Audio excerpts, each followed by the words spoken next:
राजगढ़ नाम के गांव में अरुण और विकास नाम के दो दोस्त रहते हैं। दोनों मेहनत मजदूरी करके अपना अपना घर चलाते थे, लेकिन इससे उन्हें कुछ खास कमाई नहीं होती थी, जिससे दोनों एक रोज एक व्यापार शुरू करने का सोचते हैं। दिन रात कुत्तों की तरह मेहनत करके मैं थक गया हूँ। अब मैं कोई ऐसा व्यापार शुरू करना चाहता हूँ जिससे मुझे मेहनत कम और पैसा ज्यादा मिले, और इसका एकमात्र उपाय है व्यापार, चाहे छोटा हो या बड़ा। बता विकास, देगा मेरा साथ? लेकिन अरुण, वो को मार गोली। तो ये बता, तुझे मुझ पर भरोसा है या नहीं? अच्छा ठीक है, मैं पैसा लगाने के लिए तैयार हूँ, लेकिन हम काम क्या करेंगे? ठीक है, फिर हम दोनों एक नया काम शुरू करेंगे, सब्जियों का व्यापार। गांव में किसानों से कम दाम में सब्जियां खरीदकर हम शहर में मंडी में बेच आएंगे। लेकिन किसानों से कम दाम में क्यों खरीदना? सबसे ज्यादा मेहनत तो किसानों की ही होती है ना। अरे यार, तू बिजनेस करने जा रहा है, इसमें दिल को पीछे छोड़कर दिमाग से काम लेना पड़ता है, समझा? अब वो दोनों दोस्त मिलकर सब्जियों का व्यापार शुरू करते हैं और कुछ ही दिनों में वो अच्छा खासा मुनाफा कमाने लगते हैं। ऐसे ही एक महीना बीत जाता है। एक रोज विकास की पत्नी प्रिया उससे, सुनिए जी, आपको पैसे मिल गए क्या? वो क्या है ना, रसोई में राशन पानी खत्म हो गया है। हाँ प्रिया, मैं आज ही अरुण के पास अपना हिसाब लेने जा रहा हूँ। तुम्हें पता है, अरुण और मैंने काम में खूब तरक्की की है। अब नौकरी करके साल भर में इतने पैसे नहीं कमा पाते जितने हमने इस एक महीने में कमा लिए हैं। अजी वाह, ये तो बहुत ही बढ़िया बात है। अच्छा, अब मैं चलता हूँ। अरुण ने आज घर पर बुलाया था हिसाब करने के लिए। ठीक है, पर जल्दी आना, फिर राशन भी लेने जाना है। हाँ, जल्दी लौट आऊंगा। और तुम ना आज वो घेवर बना कर रखना। आज पैसे आएंगे तो मुंह मीठा करना तो बनता है ना। और हाँ, घेवर देसी घी में ही बनाना, ठीक है? हाँ, बना दूंगी। विकास खुशी खुशी अरुण के घर जाता है, लेकिन जब वो वहाँ पहुँचता है तो उसके घर पर ताला लगा हुआ होता है। अरे, ये अरुण के घर पर ताला क्यों लगा हुआ है? अरे भाई, वो अरुण तो कल रात को ही घर खाली करके चला गया। मेरा किराया भी नहीं दिया उसने। क्या? चला गया? लेकिन ऐसे कैसे हो सकता है? उसके पास तो मेरे काफी पैसे हैं जो मुझे उससे लेने हैं। क्या आपको पता है वो कहाँ गया है? नहीं भाई साहब, मुझे नहीं पता कि वो कहाँ गया है। हे भगवान, अब क्या होगा? मेरे पैसे मैं अरुण को कहाँ ढूंढूंगा? भाई साहब, कोई रातों रात इस तरह गायब हो जाए तो इसका एक ही मतलब है, वो सब कुछ लेकर भाग चुका है। नहीं, ऐसा नहीं हो सकता। मैंने तो अपनी सारी जमा पूंजी लगा दी थी उसके साथ बिजनेस करने में। हे भगवान, मैं तो बर्बाद हो गया। विकास दुखी मन से घर लौट जाता है। जी, आ गए आप? लेकिन क्या बात है, आप तो बड़े दुखी लग रहे हैं। विकास उसे सारी बात बताता है। प्रिया, मैंने कभी नहीं सोचा था कि मेरा जिगरी दोस्त मेरे साथ ऐसा करेगा। नया व्यापार करने के चक्कर में तो मैं अपनी नौकरी से भी हाथ धो बैठा। अब आज के बाद मैं कभी किसी पर विश्वास नहीं करूंगा। आप परेशान मत होइए, हम दोनों मिलकर कुछ न कुछ काम कर ही लेंगे। मैं भी कहीं काम ढूंढने की कोशिश करती हूँ। अगले दिन से ही दोनों पति पत्नी काम की तलाश में निकल जाते हैं, लेकिन 4-5 दिन तक भी उन्हें कहीं नौकरी नहीं मिलती। अब क्या करेंगे प्रिया? कहीं नौकरी मिल ही नहीं रही। तभी बाहर प्रिया को एक फेरी वाले की आवाज आती है, तो उसके दिमाग में एक आइडिया आता है। सुनिए जी, क्यों ना हम खुद का कोई काम शुरू करें, कोई ठेला लगाएं? बात तो तुम्हारी सही है प्रिया, लेकिन आखिर हम क्या काम करें? हमें तो गोलगप्पे, चाउमीन, मोमोज में से कुछ भी बनाना नहीं आता। हाँ, लेकिन सांभर चावल तो आते हैं ना। मतलब? देखिए जी, आप ही तो मुझे हमेशा कहते हैं ना कि मैं सांभर चावल बहुत अच्छे बनाती हूँ।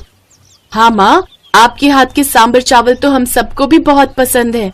आपको पता है, जब मैं एक रोज स्कूल लेकर गई थी तो मेरे दोस्तों को भी बड़े अच्छे लगे थे। उन्हें तो लगा था मैं बाजार से खरीद कर लाई हूँ। बस फिर क्या था, उन दोनों ने तय कर लिया कि अब वो सांभर चावल का ठेला लगाएंगे, लेकिन इसके लिए उन्हें पैसों की जरूरत थी। प्रिया ने अपना मंगलसूत्र गिरवी रख दिया और उससे जरूरी सामान खरीद कर ले आई। फिर अगले दिन से ही वो सांभर चावल बनाकर बेचने लगी। इस काम में विकास भी उसकी मदद करने लगा। प्रिया, सारी तैयारी हो गई ना? क्या मैं लोगों को आवाज लगाना शुरू कर दूं? जी, सब तैयार है। फिर विकास ग्राहकों को बुलाना शुरू कर देता है। आइए आइए, सांभर चावल खाइए, स्वादिष्ट सांभर चावल, बस 40 रुपए प्लेट, आइए आइए। इस तरह वो ग्राहकों को आवाज लगाना शुरू कर देता है। 40 रुपए प्लेट सुनकर उसके पास ग्राहक आने लगते हैं।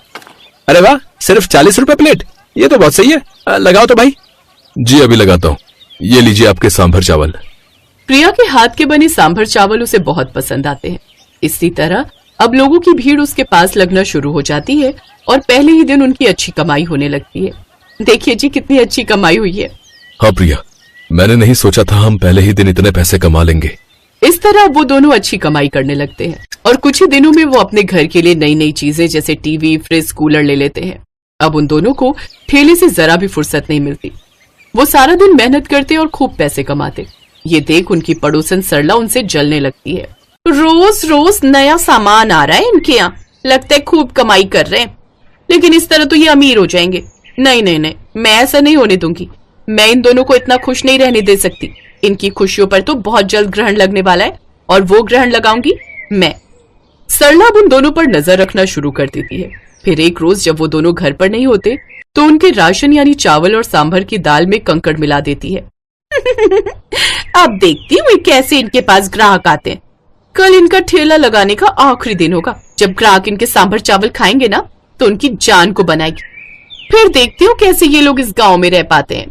अगले दिन से वो दोनों फिर से सारा सामान लेकर ठेला लेकर निकल पड़ते हैं और सांभर चावल बनाकर बेचने लगते हैं। दूर खड़ी सरला चुपके से तमाशा देखने के लिए खड़ी रहती है। कुछ देर बाद ग्राहक उनके ठेले पर आते हैं, लेकिन सरला ये देख हैरान रहती है कि किसी को भी कुछ नहीं होता। भला ऐसा कैसे हो सकता है? ये सब तो बड़े ही आराम से खाना खा रहे हैं। भला इन्हें कुछ हुआ क्यों नहीं? तभी वहां उसका पति राम किशोर आ जाता है। क्या हुआ सरला? हैरान रह गई ना कि किसी को कुछ भी क्यों नहीं हुआ? मतलब? ज्यादा बनो मत। मैंने कल तुम्हें उनके घर जाकर राशन में वो कंकड़ पत्थर मिलाते हुए देख लिया था। तुम्हें शर्म नहीं आई लोगों की जान से खिलवाड़ करते हुए, वो भी सिर्फ अपनी जलन के कारण? वो तो अच्छा हुआ मैंने तुम्हें वहां जाते हुए देख लिया और मैंने तुम्हें ऐसा करते हुए देख लिया था।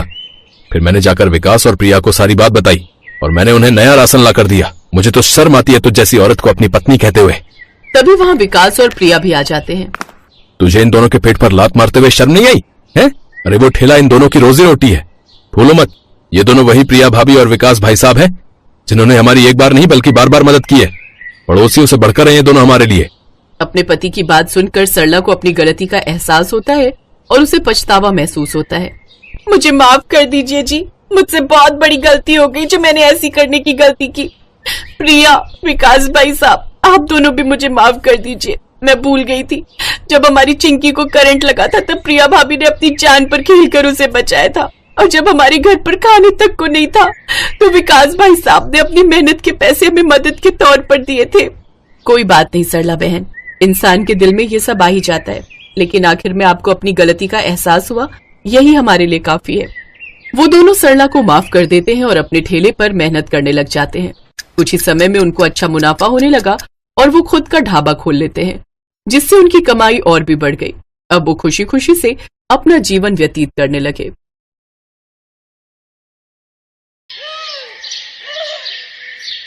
पुनीत को चिकन खाने का बड़ा शौक है, लेकिन उसकी पत्नी मंजू शाकाहारी है। शादी से पहले मंजू ने पुनीत को बता दिया था, देखिए मैं शुद्ध शाकाहारी हूँ, मैं मांस मछली नहीं खाती। अरे कोई बात नहीं, मेरे लिए तो बना सकती हो ना। मैंने कभी बनाई नहीं है, लेकिन मैं कोशिश करूंगी। लेकिन सुहागरात के अगले दिन पुनीत की माँ का देहांत हो गया था। माँ की वजह से इस नल्ले पुनीत को पाल रहा था, अब इसे घर से निकालने का वक्त आ गया है। सही कहा, काम वाम कुछ आता तो है नहीं इसे, फालतू में पैसे लेता है बस। पुनीत और उसका बड़ा भाई रोहित एक साथ एक छोटा सा होटल चलाते थे। पुनीत को हिसाब किताब अच्छे से आता नहीं था। रोहित उससे हर एक छोटा बड़ा काम करवाता था और खुद बस बैठकर हिसाब किताब करता था। वो अपने भाई को हिस्सेदारी से निकालना चाहता था, लेकिन उनकी माँ की वजह से ये हो नहीं पा रहा था। लेकिन अब माँ नहीं रही। पुनीत चल अपना सामान ले और निकल जा इस घर से। निकल जाऊं? लेकिन कहाँ जाऊंगा भैया? अरे मुझे क्या पता, जहां मर्जी चला जा, लेकिन इस घर में तुझे और तेरी बीवी को जगह नहीं मिलेगी, समझा? मंजू ने रोते हुए अपनी जेठानी का पैर पकड़ लिया। दया कीजिए दीदी, मेरी अभी अभी शादी हुई है, मैं कहाँ जाऊंगी? इस बैल बुद्धि से शादी ही क्यों की? इसके दिमाग में गोबर है गोबर, कुछ काम धंधा आता नहीं है इसे। फालतू में हर महीने पैसा मिलता है इसे, लेकिन और नहीं। निकल जाओ यहाँ से। रोहित और शीतल ने मिलकर पुनीत और मंजू को घर से निकाल दिया। शीतल ने बस अपने लिए कुछ साड़ी ले ली और खाना बनाने के लिए उसे बस एक हांडी और एक चम्मच मिला। दीदी, एक हांडी और एक चम्मच से मैं खाना कैसे बनाऊंगी? साथ में और कुछ तो दे दो। अरे जा जा, ऐसा क्या बनाएगी तू? इतने सारे बर्तन लगेंगे, खाना तो तुझे सूखे चावल ही है, इसमें ही हो जाएगा। एक हांडी में क्या क्या बन सकता है ये शायद शीतल को पता होता, तब शायद वो हांडी भी ना देती। जो भी मिला उसे समेटकर पुनीत और मंजू नए घर की तलाश में निकल गए। मंजू माफ कर दो मुझे, मेरी वजह से शादी के बाद ही तुझे ये सब सहना पड़ रहा है। इसमें आपकी क्या गलती है जी? आपको कैसे पता होता कि आपका बड़ा भाई और भाभी ये सब करने वाले हैं? असल में बचपन से ही मैं बाल बुद्धि हूँ।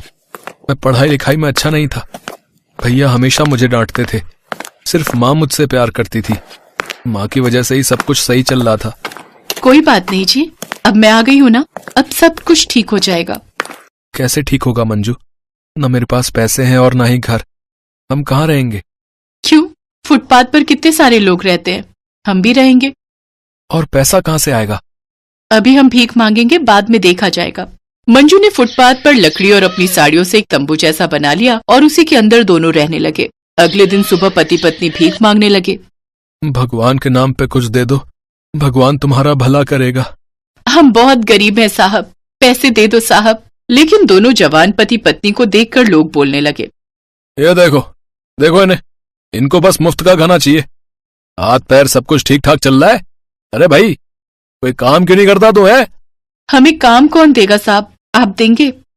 नहीं नहीं, मेरे पास काम नहीं है, लेकिन काम तो कहीं भी मिल जाएगा। बोलने के लिए तो बहुत कुछ बोला जा सकता है, लेकिन असली वक्त पर सभी कट लेते हैं। वो आदमी भी वहां से चला गया। लेकिन मंजू और पुनीत को अपना पेट भरना था। पास ही में बंटी नाम का 15 साल का लड़का भीख मांगता था। उससे मंजू और पुनीत की दोस्ती हो गई। बंटी कभी पाव तो कभी रोटी लाकर मंजू और पुनीत को खिलाने लगा। भाई, ऐसे ही कोई भीख नहीं देता, उसके लिए एक्टिंग करनी पड़ती है, एक्टिंग। अच्छा, वो कैसे? कभी लंगड़ा होने की एक्टिंग करो तो कभी अंधे होने की। मैं तो यही करता हूँ। पुनीत को यह आइडिया अच्छा लगा। अगले दिन पुनीत बंटी के साथ अंधा बनकर भीख मांगने गया और आज उसे पूरे 400 रुपए भीख में मिले। मंजू खुश हो गई। अरे बंटी, तुझ में तो बहुत अकल है, तेरी वजह से आज हमें इतना पैसा मिला। बोल तुझे क्या खाना है? मैंने बहुत दिनों से चिकन नहीं खाया। हाँ, मैंने भी बहुत दिनों से चिकन नहीं खाया। मैं चिकन लाता हूँ। लेकिन कढ़ाई नहीं है। अच्छा ठीक है, ले आइए, मैं कुछ जुगाड़ करती हूँ। पुनीत 1 किलो चिकन ले आया और मंजू लकड़ियों के चूल्हे पर हांडी चढ़ा देती है और उसने उसमें चिकन डाल दिया। हांडी में चिकन कैसे बनेगा? पता नहीं, कोशिश करती हूँ। और कुछ है भी तो नहीं। मंजू ने उसी के अंदर अदरक, लहसुन, नमक और सरसों का तेल, हल्दी और मिर्च डालकर अच्छे से मिला दिया और धीमी आंच पर पकाने लगी। घंटों भर चिकन पकने के बाद मंजू ने हांडी का ढक्कन खोला और उसमें से इतनी अच्छी स्मेल आई कि मंजू के मुंह में भी पानी आ गया। अरे वाह, मैंने जिंदगी में पहली बार चिकन बनाया है। स्मेल तो बढ़िया लग रही है। आज खा के भी देख लो मंजू, वैसे भी और कुछ नहीं है। मंजू ने जल्दी जल्दी चावल पकाया और तीनों ने मिलकर हांडी में बना हुआ चिकन खाया। अरे वाह, टेस्ट भी तो बढ़िया है। हाँ मंजू चाची, आपने क्या चिकन बनाया है? ऐसा चिकन मैंने कभी नहीं खाया। मैं भी। हांडी में इतना अच्छा चिकन बनता है, ये मुझे पता नहीं था। 1 किलो चिकन तीनों मिलकर खत्म कर देते हैं। मंजू चाची, आपने इतना अच्छा हांडी चिकन बनाया है, आप यही हांडी चिकन बेचते क्यों नहीं हो? अरे हाँ, ये तो तुमने सही कहा। लोग एक ही तरह का चिकन खाते खाते बोर हो गए। लोगों को ये हांडी चिकन बहुत पसंद आएगा, लेकिन उसके लिए भी तो पैसों की जरूरत है। बड़ी हांडी चाहिए, चूल्हे के लिए लकड़ी चाहिए, बर्तन चाहिए। कम से कम 10,000 रुपए की जरूरत है। कहाँ से आएगा पैसा? मैं दूंगा ना। भीख मांग मांग कर बिजनेस करने के लिए कुछ पैसे इकट्ठे किए हैं मैंने। इसी व्यापार में लगा देता हूँ पैसा। आप मुझे पार्टनर बना लेना। अगले ही दिन से मंजू ने हांडी चिकन बनाना शुरू कर दिया। हांडी चिकन की स्मेल से ही लोग आने लगे। मंजू फुटपाथ पर बैठकर हांडी चिकन बनाने लगी। बंटी और पुनीत लोगों को खिलाने लगे। इसी तरह वो दुकान फुटपाथ हांडी चिकन के नाम से फेमस हो गई। जिस आदमी ने पुनीत और मंजू को कुछ काम करने की सलाह दी थी, वो एक दिन खाने आया और हांडी चिकन खाकर उसने बहुत तारीफ की। अरे वाह, तुम लोगों ने तो कमाल कर दिया भाई, है? बहुत स्वादिष्ट चिकन था ये। वाह। इसी तरह 1 साल के अंदर उन लोगों ने दुकान खड़ा कर दी। बंटी उन दोनों के साथ ही रहने लगा। उधर रोहित के होटल में धंधा बंद होने की कगार पर आ गया, क्योंकि पुनीत ही सारा काम संभालता था। सभी कस्टमर के साथ अच्छा बर्ताव करके उन्हें खुश रखता था। लेकिन रोहित वो नहीं कर पाया और होटल बंद हो गया। और 1 साल बाद पुनीत ने उस होटल को भी खरीद लिया। और इसी तरह हांडी चिकन बेचकर पुनीत, मंजू और बंटी अमीर हो गए और खुशी खुशी जीवन बिताने लगे।